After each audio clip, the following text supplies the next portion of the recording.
Hello les Pizza Lovers, on se retrouve dans ce 5e épisode de la série Famille Légumes dans lequel on va vous présenter les herbes aromatiques.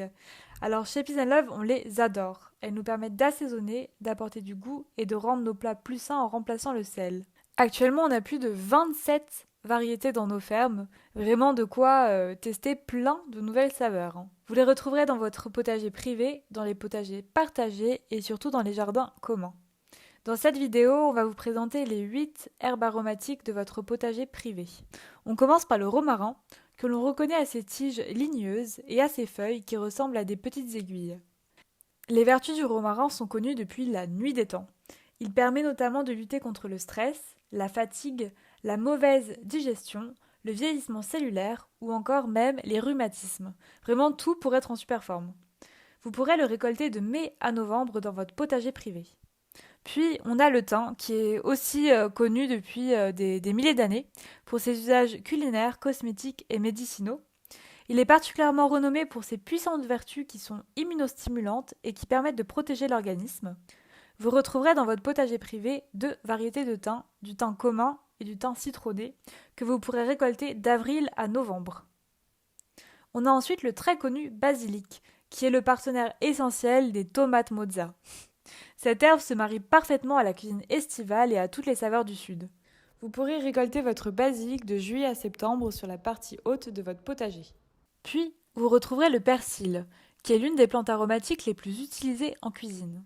Avec sa saveur si unique, il vient aromatiser tous nos plats et protéger notre santé grâce à sa concentration en micronutriments. Vous retrouverez dans votre potager privé 2 variétés de persil, du persil plat et du persil frisé, que vous pourrez récolter de mai à novembre. On a ensuite la ciboulette, qui est une herbe aromatique incontournable, issue d'une plante à bulbe dont on ne consomme que les herbes. Elle a une saveur douce et fraîche et c'est un vrai concentré d'antioxydants et de vitamine K. Vous pourrez la récolter de juin à octobre dans votre potager privé. Puis, similaire à la ciboulette, on a le ciboulail, qui a une saveur qui varie entre la ciboulette et l'ail. Il est également appelé aussi ciboule ou ciboulette de Chine, et il est entièrement comestible, des feuilles aux fleurs, en passant par la tige.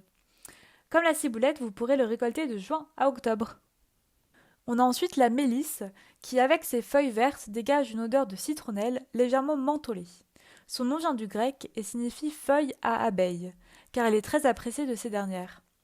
La mélisse est connue pour ses vertus digestives et apaisantes. Elle est idéale pour faire des boissons rafraîchissantes en été et des tisanes en hiver. Vous pourrez la récolter de mai à octobre dans votre potager privé. Puis, pour finir, vous retrouverez de l'origan, qui est une des plantes emblématiques de la cuisine italienne, et qui viendra parfumer tous vos petits plats. Il a également de nombreuses vertus, comme améliorer et stimuler la digestion. Vous pourrez le récolter de mai à novembre dans votre potager privé. Chaque herbe a son propre geste de récolte. Aujourd'hui, on va vous en présenter quelques-uns avec Stéphanie. Donc là, on a du thym. Donc les gestes de récolte pour le thym et le thym citron seront les mêmes. Le but en fait avec cette plante-là, c'est toujours d'essayer d'avoir un petit buisson. Donc ce qu'on va faire aujourd'hui pour faire les récoltes, justement, donc on va venir prendre les feuilles, ce qui a poussé sur le côté, et du coup venir couper directement ici. Donc pas vers le fond de la plante, sinon ça ne va pas repousser.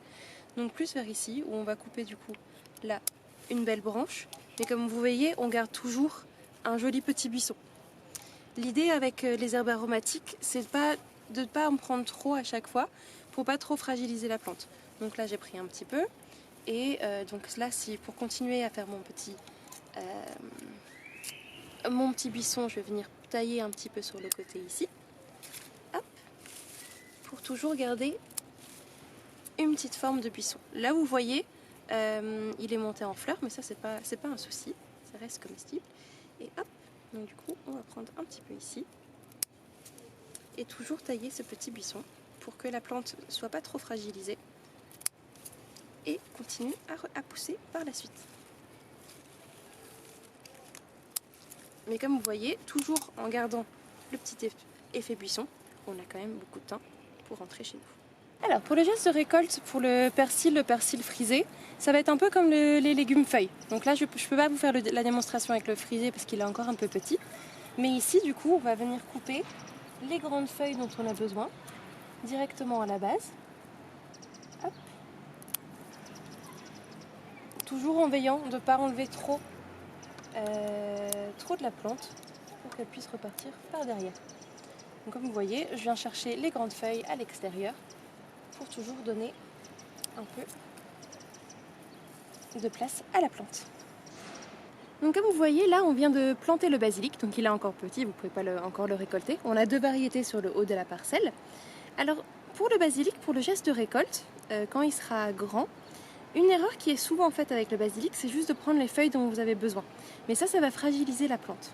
Donc ce qu'il faut faire, pour une fois qu'il aura atteint une belle taille, c'est que vous coupez juste au-dessus, d'un nœud.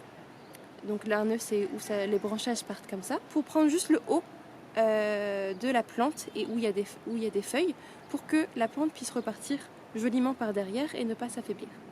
Donc ici, vous avez la mélisse. Donc c'est ces feuilles un peu rondes, qui est de la même famille que la menthe, mais qui a une petite odeur de citronnelle.